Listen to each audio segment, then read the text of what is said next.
बिस्मिल्लाहिर्रहमानिर्रहीम। अस्सलाम वालेकुम सारे पाकिस्तान, प्यारे पाकिस्तान जी। तो आप देख रहे हैं मज़ेदार मछली नज़र आ रही होगी आपको, कितनी खूबसूरत इसके पीस तले हुए हैं, कलर वगैरह सब कुछ खूबसूरत है। तो हर कोई मछली के वो राज नहीं जानता जिस तरीके से अच्छे से तरीके से मछली तली जाए। तो आज मैंने वो सारे राज इसमें वीडियो में डाल दिए हैं। उम्मीद है आप देखेंगे तो आप भी इस तरीके से मज़ेदार मछली तलेंगे जो ऊपर से भी देखने में अच्छी होगी और इसके एक एक बाल में अंदर तक टेस्ट होगा जी। तो ये मेरे पास 1.5 किलो मछली है और अभी इसको मैंने ख़रीदा और अभी इसको फ़र्स्ट वाश मैंने नहीं दिया, पहला वाश अभी इसको मैं देने लगी हूँ। आप देख रहे होंगे इस पर ब्लड वगैरह लगा होता है। मछली के छोटे छोटे बाल कांटे वगैरह होते हैं, उसके लिए मछली को पहले धोना ज़रूरी है। तो इसको मैं गहरे पानी में मछली को अच्छे तरीके से डीप वाटर में धो लूँगी। अब आप देख रहे होंगे कि इसके ऊपर जो खून वगैरह और जो कटिंग का निशान वगैरह थे वो उतर गए हैं, मछली साफ़ हो गई है। इसको मैंने ड्रेन होने के लिए छलनी में डाला है ताकि इसका पानी अच्छे से तरीके से नीचे से ड्रेन हो जाए। इसको मैं एक बर्तन में डाल लूँगी। अब इसके ऊपर मैं डालूँगी नमक, 1 चम्मच भर के स्प्रिंकल कर दूँगी। सारे पीसेस के ऊपर अच्छे तरीके से नमक होना चाहिए। और 2 चम्मच सिरका है भर के जो मैंने डाला है, सारे पीस के ऊपर मैं इसको भी डाल दूँगी। और फिर हाथों की मदद से एक एक पीस को अच्छे तरीके से मैं नरम नरम हाथों से मल लूँगी ताकि सारा नमक और सिरका एक एक पीस के साथ लग जाए।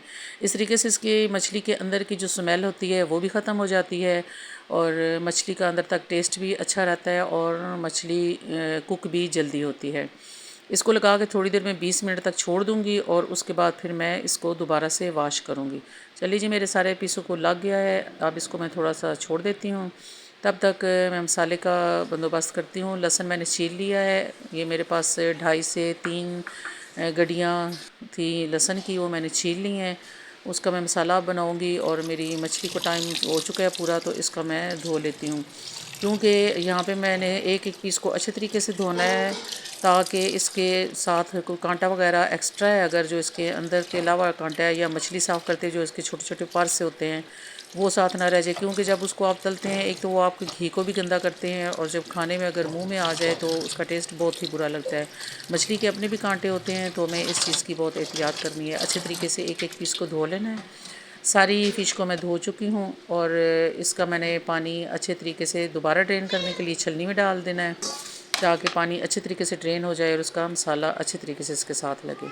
लहसुन मैंने कूट लिया है, सारा जो मेरा लहसुन था मैंने कूट लिया है और इस लहसुन में मैंने नमक और सूखा धनिया साथ ऐड कर दिया था ताकि लहसुन आसानी से कूटा जाए और इससे जब मैं मछली के ऊपर लगाऊंगी तो टेस्ट भी अच्छा आएगा। इसी तरह से अब इस लहसुन को भी मछली के एक एक पीस के साथ मैं अच्छे तरीके से नरम हाथों से मलते हुए सारे पीसों पे लगा दूंगी ताकि इनका टेस्ट अच्छे तरीके से पूरे सारे पीसों में जज्ब हो जाए। इस तरह से मछली फीकी नहीं रहती और आप मसाला ऊपर कम लगाएं ज़्यादा लगाएं, मछली के अंदर से एक ख़ास सा टेस्ट आता है। मछली की जो एक महक होती है वो भी ख़त्म हो जाती है और मछली मज़ेदार बनती है। नमक मेरे पास आधा चम्मच है, सूखा धनिया, हल्दी आधा चम्मच, लाल मिर्चें पूरा चम्मच और अजवाइन छोटा चम्मच मैंने फ्राई करके रखा हुआ है। नमक और सूखा धनिया मैं आपको बता चुकी हूँ कि मैं फ़िश में जब लहसुन कूटा है तो साथ कूट के मैं वो पहले लगा चुकी हूँ और इसलिए मैंने यहाँ पे थोड़ा कम डाला है। नमक आपने एहतियात से डालना है। सूखा धनिया अगर थोड़ा सा ज़्यादा डाल भी जाता है कोई फ़र्क नहीं पड़ता। सूखा धनिया और अजवाइन से मछली का टेस्ट ज़्यादा अच्छा बनता है।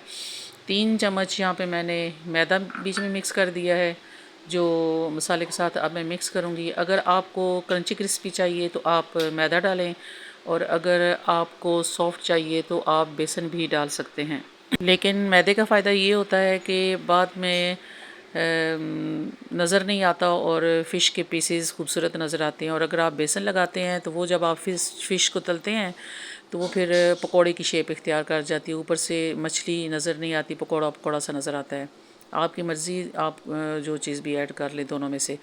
लेकिन इसका टेस्ट ज़्यादा, मुझे तो ज़्यादा मज़ेदार लगता है मैदा, इसलिए मैं मैदा ही लगा रही हूँ। आप देख रहे होंगे मैं एक एक पीस को उठाती जा रही हूँ। मैंने मैदे को गीला नहीं किया, इसमें पानी वगैरह नहीं डाला, ड्राई इसको मैं फ़िश के ऊपर लगा रही हूँ। फ़िश के अपने अंदर इतना पानी होता है कि जब आप इसको थोड़ी देर के लिए रखते हैं तो ये देखें जो पीस मेरा पहला है वो उसी तरह से सॉफ्ट सा हो गया है। इसी तरह आप जैसे लगाते जाएंगे, इसको रखते जाएंगे तो मछली के अंदर का पानी ये चूस लेगा मैदा और मछली के ऊपर से मसाला भी नहीं उतरेगा, बल्कि जैसे जैसे मछली पानी छोड़ेगी ऊपर का जो लगा हुआ मसाला है वो उसके साथ ज़्यादा फिट होता जाएगा, उसके साथ फिक्स हो जाएगा। इसी तरह से बस सारे पीस मैंने हिला जुला के लगा लेने हैं। आपने भी सेम यही प्रोसीजर इख्तियार करना है। यकीन जाने मछली इतनी मज़ेदार बनती है कि आप खुद हैरान हो जाते हैं कि मछली कितनी नीट, साफ़ और फुल टेस्ट में बनी है।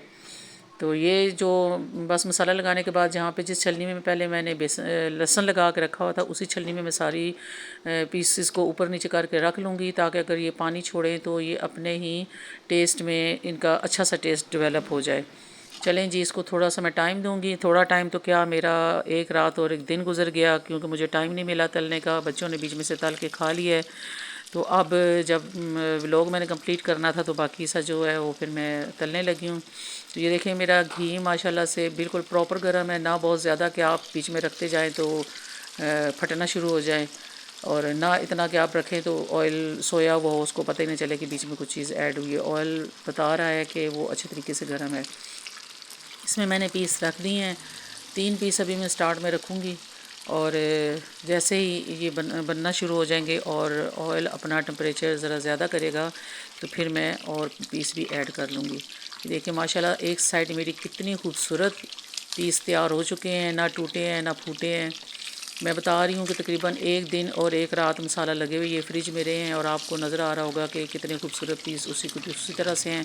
कोई टूटे फूटे नहीं है, ना इनके साथ से मसाला उतरा है और ना इनके ऊपर मैदे ने इस तरह की कोटिंग की है कि जैसे लगे कि आप पकोड़े तल रहे हैं। मछली नहीं पकोड़े हों। मछली की अपनी शेप भी बरकरार है, शक्ल भी बरकरार है और ख़ूबसूरती भी बरकरार है। तो अब टेम्परेचर मुझे लग रहा है कि थोड़ा हाई होने जा रहा है, तो मैं यहाँ पे और भी फ़िश के पीस रख लूँगी। जो पहले वाले मेरे पीस हैं वो तकरीबन तैयार होने के करीब हैं।